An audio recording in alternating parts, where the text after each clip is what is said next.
Good morning everyone! Tunghayan natin ang back views dito sa aking unang hotel room sa Ramada Grand sa 11th floors. Ayan, pagising ko ng umaga, sumilip ako sa bintana.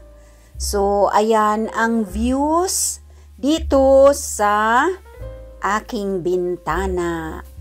Ang tataas ng mga buildings, ayan, kasi mali yung room na naibigay sa akin. Kaya next day ay nagreklamo ang Reyna kay Ngangabel kasi hindi ito ang views sa aking hotel room na binayaran.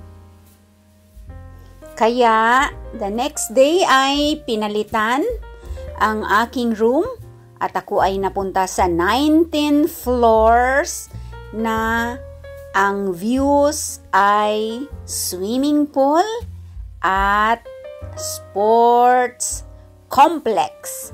Mas maganda at mas malaki dahil yun ang aking room na in-order at binayaran.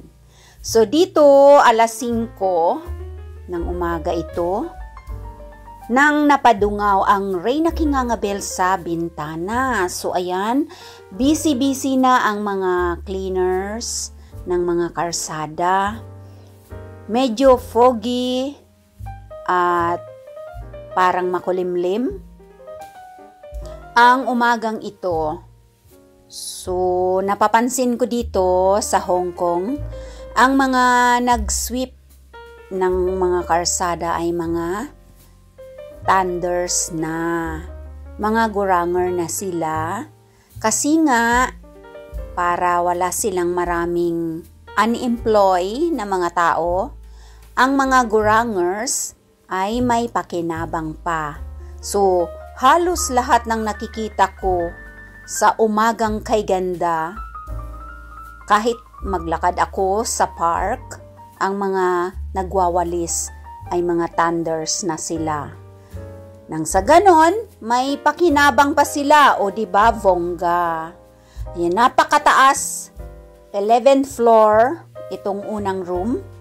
Then later on, ay mapupunta ako sa 19th floors na mas lalong mataas at maganda na ang views dahil yun ang aking room na in-order at binayaran. Siguro nag-apura sila dahil nga dapat dadating ako ng 28, dumating ako 29 na kasi na-messed ko ang eroplano kong una. Naturalmente, non-refundable na ang 2 tickets kong balikan. Kaya bumili ulit para hindi masayang ang hotel room na binayaran for how many days. Ayan, at patuloy ang kanilang paghahakot ng basura dyan. Ang mga residences, ayan, dinadala din nila ang kanilang mga itatapon na mga basura dyan. Alright, so marami pa tayong adventure dito sa Hong Kong at sa Macau. Ayan, hanggang sa next na mga videos ko. Maraming salamat sa inyong lahat-lahat dyan na nanonood. Ayan, see you again next time sa next video.